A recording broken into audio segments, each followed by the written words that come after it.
Good morning students. पिछले व्याख्यान में हमने मानचित्रों के क्लासिफिकेशन की बात की थी। जैसा कि आप सभी जानते हैं, पृथ्वी के किसी भी भूभाग को दिखाने के लिए, उसके विभिन्न पहलुओं को दिखाने के लिए हम मानचित्रों का निर्माण करते हैं। अलग अलग हमारे उद्देश्य होने के कारण, अलग अलग हमारे कंटेंट होने के कारण मानचित्र जो हैं वो कई प्रकार के होते हैं, यानी अलग अलग प्रकार के हम मानचित्र बनाते हैं। तो कल हमने बात की थी मानचित्रों के वर्गीकरण की या मानचित्रों के प्रकार की। तो मापनी, स्थलाकृतिक लक्षणों की मात्रा, उद्देश्य या अंतर्वस्तु और रचना शैली के अनुसार मानचित्रों को 4 भागों के अंदर विभक्त किया गया है। मापनी के अनुसार, जैसा कि कल हमने चर्चा की, मानचित्र 4 प्रकार के भूसंपत्ति, स्थलाकृतिक, दीवारी और एटलस 4 भागों में विभक्त है। इसी प्रकार से स्थलाकृतिक लक्षणों की मात्रा के अनुसार हमने मानचित्रों को 2 भागों यानी उच्चतादर्शी मानचित्र और प्लेनीमीट्री मानचित्र के अंदर विभक्त किया था। इन 2 का हमने अध्ययन कर लिया था। अब हमारे जो 2 प्रकार हैं वो शेष रह गए, जिनकी चर्चा हम आज करेंगे, जिसमें पहला है उद्देश्य या अंतर्वस्तु के अनुसार मानचित्रों के प्रकार। उद्देश्य, जैसा कि आप नाम से ही समझ गए, मानचित्र बनाने का हमारा उद्देश्य क्या है या उसके अंदर हम कौन सा कंटेंट जो है वो यूज में ले रहे हैं या प्रयोग में ले रहे हैं। अर्थात प्रत्येक मानचित्र बनाने का कोई उद्देश्य होता है जिससे मानचित्र की अंतर्वस्तु अर्थात उसमें प्रदर्शित किए गए तथ्य या तथ्यों को देखकर हम भली भांति समझ सकते हैं। यानी हमारा मोटिव क्या है और उसमें कौन सा कंटेंट हम चाहते हैं, जिससे देखकर हम जो पृथ्वी के ऊपर जो फैक्ट्स हम जानना चाहते हैं उनको हम समझ सकें। कंटेंट या उद्देश्य के हिसाब से हम मानचित्रों को कई वर्गों के अंदर विभाजित करते हैं, जिसमें सबसे पहला जो हमारा विभाजन है यह है प्रकार जो है वो है भौतिक अथवा प्राकृतिक मानचित्र। जैसा कि नाम से ही इंगित है, प्राकृतिक वातावरण के तत्वों को प्रदर्शित करने वाले मानचित्रों को भौतिक या प्राकृतिक मानचित्र कहते हैं। ये मानचित्र कई प्रकार के होते हैं, जिसमें सबसे पहला है खगोलीय मानचित्र। जैसा कि नाम से ही इंगित हो रहा है, एस्ट्रोनॉमिकल मैप यानी एस्ट्रोनॉमी से रिलेटेड है। तो इन मानचित्रों के द्वारा किसी निश्चित समय पर आकाश में नक्षत्रों, नक्षत्रपुंजों, निहारिकाओं, ग्रहों, उपग्रहों आदि की आकाशीय स्थिति को हम प्रदर्शित करते हैं। यानी आकाश के अंदर आपको जैसे ध्रुव तारा है, इसके अलावा आपके जितने भी निहारिकाएं हैं, तारों के समूह हैं, पोल स्टार के अलावा सप्तऋषि है, या हमारी जो और राशियां हैं, इन सब को दिखाने के लिए हम इन मानचित्रों का निर्माण करते हैं। तो ये चीज़ ध्यान में रखिए, इन मानचित्रों को बनाने के लिए हम एक निश्चित समय में जो उनकी स्थिति होती है आकाश में, वो इनके ऊपर प्रदर्शित करते हैं। दूसरा है समदिक्पाती मानचित्र या आइसोगोनिक मानचित्र। आप सभी जानते हैं हमारी पृथ्वी जो है वो चुंबक की भांति व्यवहार करती है, और उसी के कारण पृथ्वी का एक तो भौगोलिक उत्तर दक्षिण ध्रुव होते हैं, दूसरे जो होते हैं वो चुंबकीय उत्तर व दक्षिण ध्रुव। तो जो किसी स्थान पर भौगोलिक उत्तर दक्षिण दिशा और चुंबकीय उत्तर दक्षिण दिशा रेखा के बीच का जो कोण होता है वो चुंबकीय दिक्पात कहलाता है। अर्थात इन मानचित्रों में हम दिक्पाती रेखाएं खींचते हैं जो चुंबकीय दिक्पात को प्रदर्शित करती हैं। तो ऐसे मानचित्रों को हम समदिक्पाती मानचित्र कहते हैं। अगला जो हमारा भौतिक मानचित्र का वर्ग जो है वो है भूकंपी मानचित्र। आप सभी जानते हैं पृथ्वी के विभिन्न भूभागों पर भूकंप आते हैं। तो उन भूकंपों के केंद्र क्या हैं, भूकंप से निकलने वाली, भूकंप के समय निकलने वाली जो हमारी तरंगे हैं, पी, एस और एल वेव्स जो हैं, वो उनका स्वभाव और उनके फैलाव को हम इन मानचित्रों के द्वारा दर्शाते हैं। तथा साथ ही इन मानचित्रों द्वारा हम किसी क्षेत्र में भूकंप का वितरण और उनकी संख्या और उनकी तीव्रता को भी हम प्रदर्शित कर सकते हैं। तो खासकर भूकंप से जितनी भी रिलेटेड हमारी चीज़ें हैं या तथ्य जो हैं वो इन भूकंपी मानचित्रों के द्वारा दिखाते हैं। अगला प्राकृतिक मानचित्र का जो प्रकार है वो है भूवैज्ञानिक मानचित्र। भूवैज्ञानिक के अंदर हम जो पृथ्वी के अंदर यानी भू सतह के नीचे का जो भूभाग है उसका जो हम अध्ययन करते हैं वो भूविज्ञानिक या जियोलॉजी के अंदर करते हैं।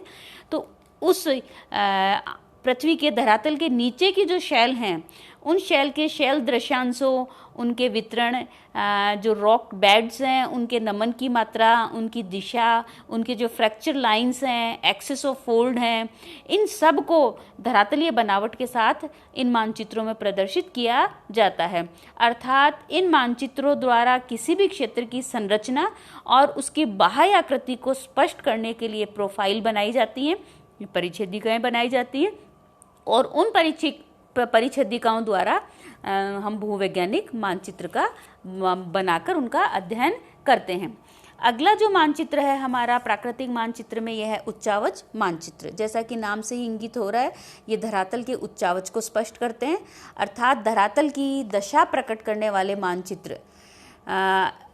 इन मानचित्रों द्वारा हम संपूर्ण पृथ्वी अथवा उसके किसी भाग की बनावट एवं उसके ऊपर पाई जाने वाली संपूर्ण स्थलाकृतियाँ, जैसे पर्वत हैं, पठार, मैदान, नदियाँ, घाटियाँ, इन सब को इनके द्वारा प्रदर्शित करते हैं। तो जो जियोलॉजिकल मानचित्र है वो धरातल के नीचे की रॉक्स, उनकी क्रम को, उनकी बनावट को, और रिलीफ मानचित्र या उच्चावच मानचित्र जो है वो धरातल के ऊपर जो भी स्थलाकृतियाँ हैं उनको प्रदर्शित करने के लिए बनाए जाते हैं। रिलीफ मानचित्र जो है या उच्चावच मानचित्र हैं, इनके भी कई प्रकार होते हैं, जैसे सामान्य उच्चावच मानचित्र है, भू आकृति मानचित्र है, भूडाल मानचित्र है, समभूमि अनुपात मानचित्र हैं। ये सब उच्चावच मानचित्र के प्रकार हैं। अगला हमारा प्राकृतिक मानचित्र का जो प्रकार है, वर्ग है, यह है जलवायु व मौसम मानचित्र। जैसा कि नाम से ही इंगित हो रहा है, इनके द्वारा हम किसी स्थान विशेष की जलवायु और मौसम को हम दिखाते हैं, अर्थात किसी अपेक्षाकृत बड़े भूभाग में दीर्घकालीन औसत मौसम की दशाओं को प्रकट करने वाले मानचित्रों को जलवायु मानचित्र तथा अल्पकालिक वायुमंडलीय दशाओं को प्रकट करने वाले मानचित्रों को हम मौसम मानचित्र के नाम से जानते हैं। जैसे उदाहरणतः हम देखें तो औसत तापमान मानचित्र है, औसत वर्षा मानचित्र, औसत वायुदाब मानचित्र जो है वो इसी के उदाहरण हैं। इसके साथ ही अगला जो इस मानचित्र का प्राकृतिक मानचित्र का वर्ग है, यह है सॉइल मैप या मृदा मानचित्र। तो सॉइल मैप में हम खासकर किसी क्षेत्र में मिट्टियाँ जो हैं, पाई जाने वाली मिट्टियों को हम प्रदर्शित करते हैं, यानी किसी भी प्रकार की मिट्टियाँ उस क्षेत्र में पाई जा रही हैं उन सब को हम इस मानचित्र के द्वारा दर्शाते हैं। अगला जो इस मानचित्र का प्रकार है ये है आपका वनस्पति या वेजिटेशन मैप। जैसा कि नाम से ही स्पष्ट हो रहा है, इस मानचित्र के द्वारा हम किसी स्थान विशेष पर पाई जाने वाली सभी वनस्पतियों के वितरण को स्पष्ट करते हैं।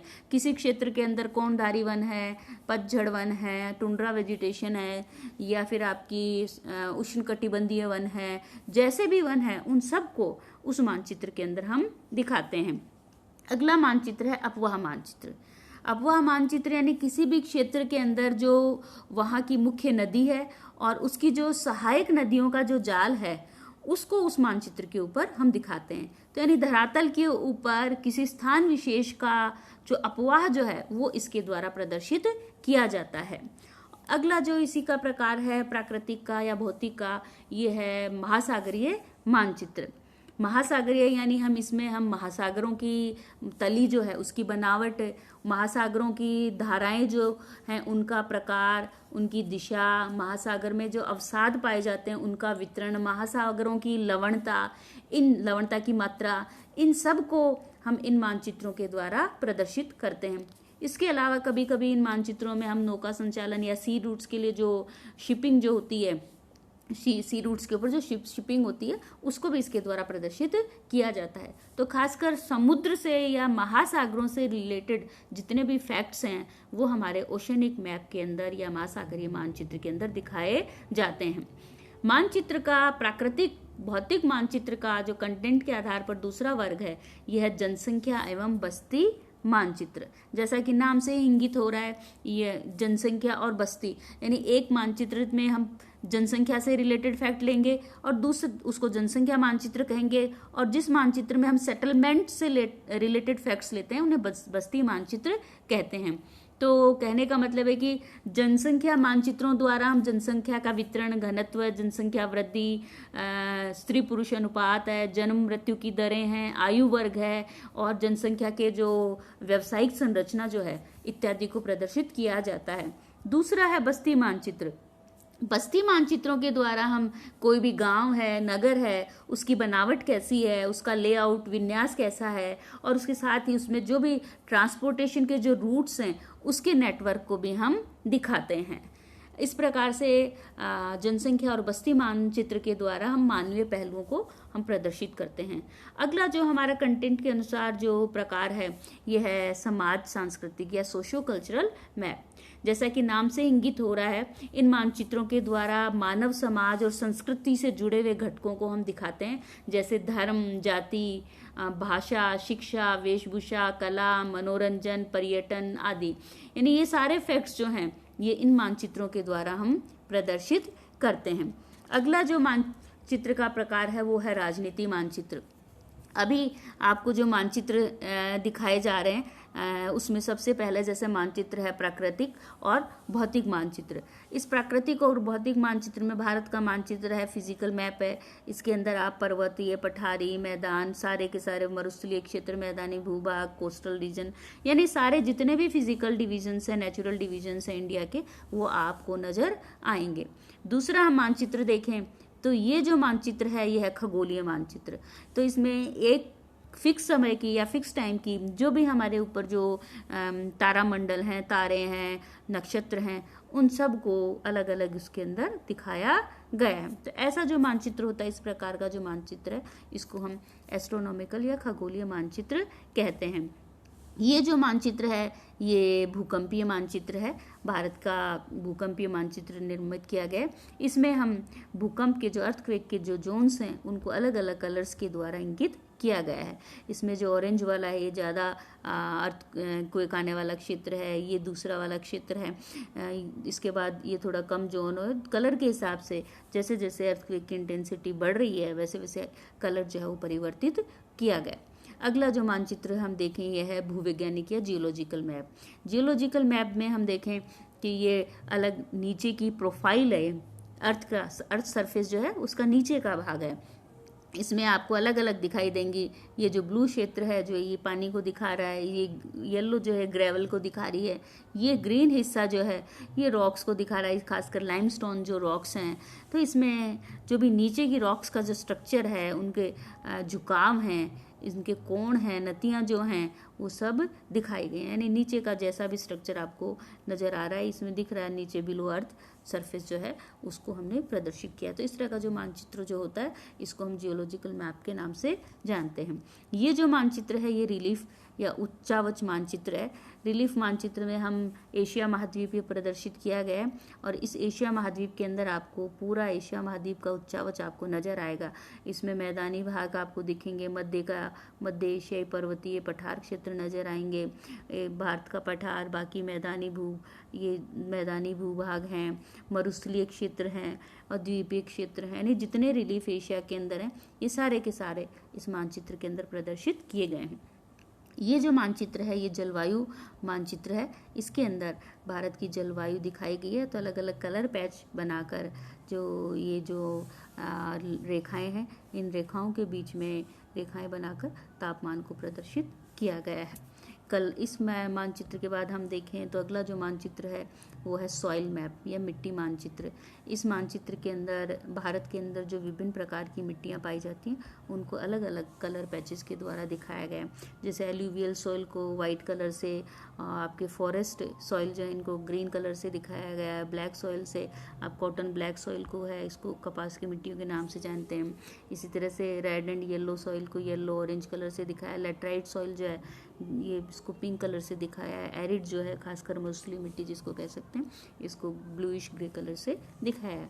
इस प्रकार से जो मानचित्र बनाया जाता है उसको सॉइल मैप, ये पूरे किसी भी क्षेत्र के लिए, देश के लिए, जिले के लिए, वर्ल्ड के लिए, पूरे के लिए हम बना सकते जैसी हमारी आवश्यकता होती है। ये मानचित्र जो है वेजिटेशन या वनस्पति मानचित्र है। इसमें भारत की जो विभिन्न वनस्पतियाँ जो हैं इनको अलग अलग कलर्स के द्वारा प्रदर्शित किया गया है। तो ये वनस्पति मानचित्र। नेक्स्ट हम देखें तो अगला जो मानचित्र है ये अफवाह मानचित्र है। इसमें भारत के विभिन्न जो नदियां जो हैं, सिंधु नदी तंत्र है, गंगा नदी तंत्र, ब्रह्मपुत्र और इसके साथ ही दक्षिण भारत की नदियां, सभी नदियों को, ये अफवाहों को इसके अंदर दिखाया है। तो ये इस प्रकार का जो मानचित्र होता है ये अफवाह मानचित्र या ड्रेनेज मैप के नाम से जाना जाता है।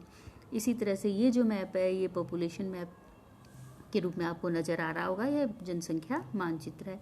इसमें भारत के जितने भी हमारे स्टेट्स जो हैं, इन स्टेट्स की जो है वो जनसंख्या दिखाई गई है। इसमें हालांकि जम्मू कश्मीर आप सभी जानते हैं, ये पुराना मैप है। इसमें जम्मू कश्मीर, ये जम्मू कश्मीर और ये हिस्सा जो है लद्दाख यूनियन टेरिटरी के अंदर डिवाइड हो गया। तो ये मैप जो है 2001 का है, तो आप इसको थोड़ा सा करेक्ट कर लीजिएगा। तो कहने का ये सिर्फ आपको एक पैटर्न या प्रतिरूप दिखाने के लिए मानचित्र दिखाया। तो इस प्रकार से हम जनसंख्या जो है वो इस जनसंख्या मानचित्र के द्वारा इस प्रकार के मानचित्र बनाकर हम प्रदर्शित करते हैं। नेक्स्ट ये मैप जो है ये आपको सांस्कृतिक या सोशो कल्चरल मैप के रूप में नज़र आएगा। इसमें आपको सभी चीज़ें नज़र आ रही हैं जो हमारे समाज और संस्कृति से रिलेटेड। इसमें आपको नृत्य भी, हमारे टूरिज्म प्लेस भी, ट्रांसपोर्ट फैसिलिटी भी, अब एनिमल से रिलेटेड भी, मतलब और इसके अलावा हमारी कल्चर से रिलेटेड चीज़ें, सारी की सारी चीज़ें जो है कल्चर और हमारे समाज को प्रस्तुत करती हैं, वो सब इसके अंदर दिखाई दे रही। तो इस प्रकार के मानचित्र को हम सोशो कल्चरल मैप के नाम से जानते हैं। तो ये तो थे हमारे प्राकृतिक फिजिकल जो मैप है उनके उदाहरण। अब हम बात करेंगे राजनीतिक मानचित्र की। राजनीतिक मानचित्र में जैसा आप सभी जानते हैं, नाम से ही इंगित है, इस प्रकार के मानचित्र जो है ये संपूर्ण विश्व अथवा किसी देश या राज्य अथवा जिले की राजनीतिक सीमाओं और इसके साथ साथ सीमाओं के साथ साथ उनकी जो कैपिटल्स हैं और जो एडमिनिस्ट्रेटिव सेंटर्स जो हैं वो भी इसके अंदर हम दिखाते हैं। तो इस मानचित्र के द्वारा चाहे स्टेट हो, चाहे डिस्ट्रिक्ट हो, चाहे वर्ल्ड हो, उन सब की राजनीतिक सीमाएं और राजनीतिक सीमाएं चाहे अंतर्राष्ट्रीय हो चाहे प्रशासनिक हो, सभी इसके अंदर प्रदर्शित की जाती हैं।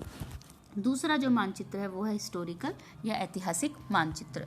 जैसा कि नाम से इंगित हो रहा है कि इसमें ऐतिहासिक चीज़ें दिखाई जाएंगी। तो प्राचीन काल के अंदर जो हमारे राजा महाराजा थे उनके अधिकार क्षेत्र में जो किले थे, दुर्ग थे, उनके जो आक्रमण के रूट्स थे और इसके साथ ही ऐतिहासिक इम्पोर्टेंस के जो हिस्टोरिकल इम्पोर्टेंस के जो सिटीज़ हैं उनको दिखाने के लिए इन मानचित्रों को हम बताते हैं। तो एक तरह से हम कहें तो इन मानचित्रों के द्वारा किसी देश के इतिहास को स्पष्ट किया जाता है, क्योंकि ये ऐतिहासिक मानचित्र हैं, इससे हम हिस्ट्री का पता लगाते हैं। अगले जो मानचित्र हैं हिस्टोरिकल मानचित्र के बाद में ये है सैनिक मानचित्र। तो खासकर सैनिकों के उपयोग हेतु इन मानचित्रों का निर्माण किया जाता है। तो खासकर मिलिट्री पर्पस के काम के ये मानचित्र होते हैं और इन मानचित्रों को भी हम 4 भागों के अंदर बांटते हैं। सामान्य मानचित्र, स्ट्रेटेजिक मैप हैं, इसके साथ ही टैक्टिकल मैप्स हैं और फोटो मैप हैं। ये मैप जो हैं एक विशेष आरएफ पर बनाए जाते हैं और आरएफ के आधार पर ही इनका विभाजन किया गया है। तो खासकर सैनिकों या सामरिक दृष्टि के काम में आने वाले मानचित्रों को हम मिलिट्री मैप या सैनिक मानचित्र के नाम से जानते हैं। अगला जो मानचित्र का हमारा प्रकार है वो है आर्थिक मानचित्र। आर्थिक मानचित्र हम देखें तो जैसा कि नाम से ही है, इसमें हम इकोनॉमिक कंडीशंस या फैक्ट्स जो है इकोनॉमी से रिलेटेड फैक्ट्स को हैं हम दिखाते हैं। तो अर्थात आर्थिक क्रियाकलापों से संबंधित मानचित्रों को हम आर्थिक मानचित्र के नाम से जानते हैं। ये मानचित्र भी कई प्रकार के होते हैं, जैसे पहला है भूमि उपयोग मानचित्र, दूसरा जो है ये है परिवहन मानचित्र, तीसरा है कृषि मानचित्र, चौथा जो है वो खनिज मानचित्र, पांचवा है औद्योगिक मानचित्र। इसके अलावा भी आगे जो है और भी प्रकार हैं। तो सबसे पहले हम देखते हैं भूमि उपयोग मानचित्र। किसी प्रदेश में भूमि उपयोग की विभिन्न श्रेणियां जैसे वन, चारागाह, कृषि भूमि, कृषि योग्य जो व्यर्थ भूमि है, अकृषि भूमि इत्यादि के अंतर्गत जो भी क्षेत्रफल है उस क्षेत्रफल को या उस एरिया को इस मानचित्र के द्वारा हम प्रदर्शित करते हैं। तो खासकर लैंड यूज के पर्पस के होते हैं, यानी भूमि उपयोग को इन मानचित्रों के द्वारा दिखाया जाता है।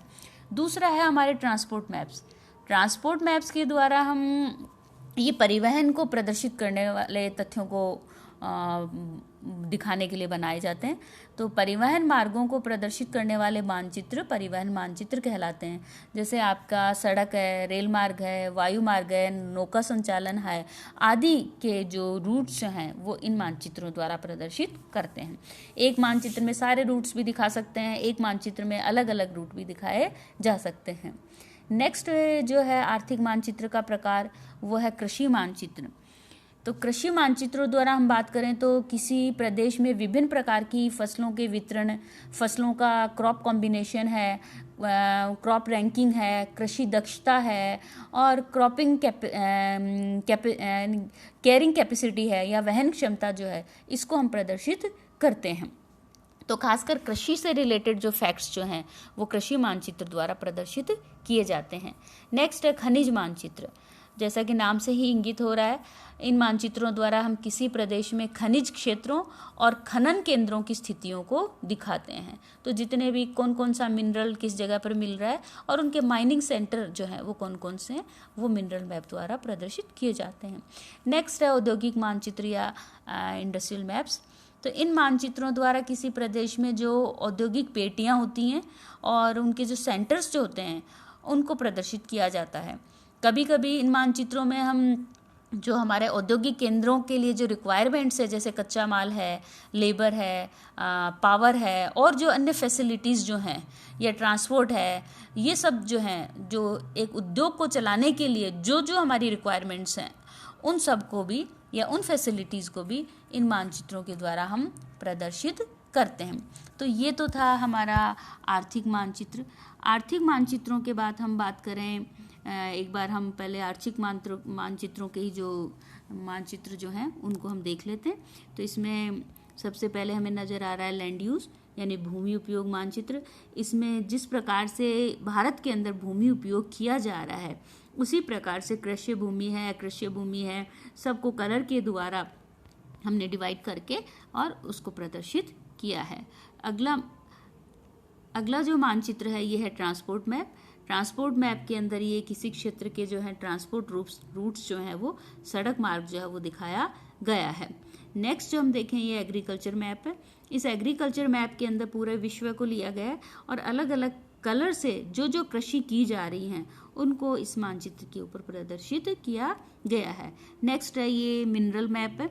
इस मिनरल मैप में हम देखें तो जितने भी खनिज जो भारत के अंदर उत्पादित हो रहे हैं उनको अलग अलग जो सिंबल्स जो हैं, ट्रायंगल के द्वारा, त्रिभुज के द्वारा, आयत के द्वारा, वर्ग के द्वारा, गोले के द्वारा, ये सिंबल्स बना के, इंडेक्स बना के इनको जहाँ पर वो उत्पादित हो रहा है वहाँ पर वो सिंबल प्रदर्शित करके उसका निर्माण करके उसका खनन केंद्र जो है वो दिखाया गया है। नेक्स्ट है इंडस्ट्रियल मैप। तो यहाँ भारत के अंदर जो इंडस्ट्रियल मैप जो है ये भारत का लोकेशन ऑफ ये मेटल इंडस्ट्रीज़ हैं। तो भारत में जहाँ जहाँ मेटल इंडस्ट्रीज़ लगी हुई हैं उनकी लोकेशन को हम ये सिंबल से राउंड और ट्रायंगल, स्टार, रेक्टेंगल और फिर इनको कलर देके इस प्रकार से इसको प्रदर्शित किया गया है। तो खासकर जो मेटेलिक इंडस्ट्रीज जो हैं उनके जो प्रोड्यूसिंग सेंटर्स जो हैं वो इस मानचित्र के ऊपर दिखाए गए हैं। तो ये तो था हमारा मानचित्रों का कंटेंट और उद्देश्य के हिसाब से प्रकार। अब अगला हमारा जो प्रकार है वो है रचना शैली के अनुसार, यानी किस प्रकार से हम मानचित्रों का कौन सी शैली के आधार पर बनाते हैं। तो इस आधार पर हम मानचित्रों को दो भागों में बांटते हैं, गुणात्मक और मात्रात्मक। जैसा कि नाम से ही इंगित हो रहा है, जिस मानचित्र में गुण चाहिए उसको गुणात्मक मानचित्र के नाम से, और जिस मानचित्र में हमें मैप के अंदर मात्रा की आवश्यकता होती है, जो भी तथ्य दिया है उसकी, तो उसको हम मात्रात्मक मानचित्र कहते हैं। तो सबसे पहले हम लेते हैं गुणात्मक मानचित्र। इनको क्वालिटेटिव मानचित्र भी कहा जाता है। तो ये जो गुण, इन मात्रों में गुण की प्रधानता होती है, इसलिए इनको गुण प्रधान भी कहते हैं। तो गुण प्रधान मानचित्रों में किसी तत्व या वस्तु के वितरण को दिखलाते समय वितरण के घनत्व पर ध्यान नहीं दिया जाता, यानी उसमें आप कितना उसका उत्पादन है, कितना प्रोडक्शन है, कितनी डेंसिटी है, क्वांटिटी कितनी है, इस पे हम नहीं ध्यान देते हैं। अर्थात इन मानचित्रों को देखने से प्रदर्शित किए गए तत्व के घनत्व की क्षेत्रीय न्यूनाधिकता का कोई बोध नहीं होता। यानी उस क्षेत्र के अंदर कम उत्पादित हो रहा है, ज़्यादा उत्पादित हो रहा है या कितना वितरण है, उस पर ध्यान नहीं देते। हमें ये देखना होता है कि उसका कहाँ कहाँ कितना, कहाँ कहाँ वितरण है। और इसको भी इन मानचित्रों को भी हम अमात्रात्मक मानचित्रों के नाम से भी जानते हैं। और इन मानचित्रों के भी कई प्रकार हैं। जैसे इन गुणात्मक मानचित्रों को दिखाने के लिए जो विधियां प्रयोग में ली जाती हैं मानचित्र की, वो है रंगारेख विधि, रंगारेख विधि है, दूसरी है सामान्य छाया विधि है, चित्रीय विधि है, इसके अलावा वर्ण प्रतीकी विधि है, और अगली है नामांकन विधि। तो रंगारेख होनी शेड के द्वारा,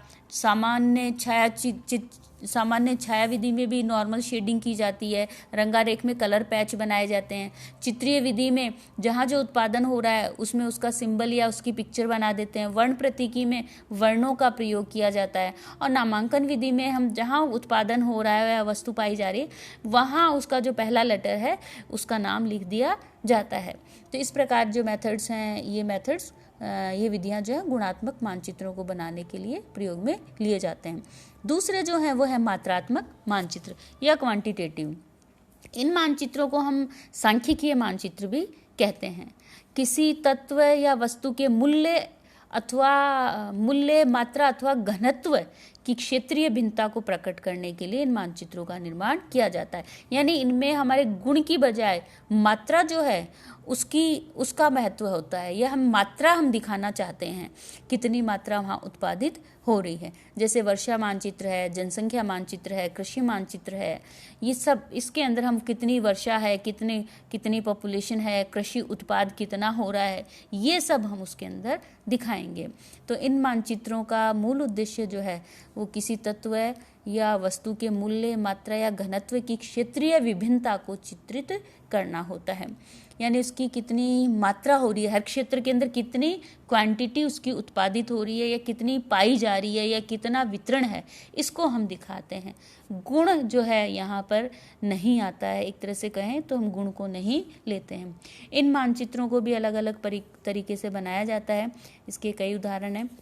जैसे इनको बनाने के लिए हम वर्णमात्री विधि, समान रेखा विधि, बिंदु विधि और आरेखी विधि द्वारा प्रदर्शित करते हैं। वर्णमात्री यानी कोरोप्लेथ अलग अलग शेडिंग देकर, समान रेखा विधि जैसे आप आइसोथर्म्स बनाते हैं, समान तापमान वाली रेखाएं हैं, आइसोबार्स बनाते हैं मानचित्र के अंदर। इसी प्रकार से जैसे जनसंख्या को दिखाने के लिए आपने देखा होगा गांव में जनसंख्या दिखाने के लिए डॉट्स बना दिए जाते हैं, तो ये बिंदु विधि होगी। इसी तरह से भारत का मानचित्र बनाकर जैसे जनसंख्या दिखा रहे हैं तो जैसे जो भी सेंटर है वहाँ पर पॉपुलेशन को प्रदर्शित करने के लिए आप व्हील बना देते हैं या फिर बार बना देते हैं या फिर वहाँ पर हम रिंग्स बना देते हैं। तो ये विधि कहलाएगी आरेखी विधि, यानी डायग्राम छोटे छोटे बनाकर किसी भी चीज़ का वितरण हम प्रदर्शित करते हैं। तो ये जो प्रकार था रचना शैली के अनुसार, according to the style of construction मानचित्रों का। तो रचना शैली के अनुसार मानचित्र दो प्रकार के यानी गुणात्मक और मात्रात्मक प्रकार के होते हैं। गुणात्मक और मात्रात्मक जो है हमारे, इनका हम हमारे बाद में अलग से भी अध्ययन करेंगे। और अभी आज इतना ही। तो ये तो था मानचित्रों का वर्गीकरण। मानचित्रों को 4 प्रकार से बांटा जाता है, 4 प्रकार हैं और चारों में भी हम मानचित्र के अंदर हमारा उद्देश्य क्या है, किस तरीके से हम बना रहे हैं, कहाँ उसका उपयोग है, तो यानी जहाँ जो आवश्यकता रिक्वायरमेंट होती है उसी के अनुरूप हम मानचित्र का निर्माण करते हैं। ऐसा नहीं कि कोई भी एक मानचित्र सब जगह बना लिया जाए। ठीक, आज बस इतना ही। धन्यवाद।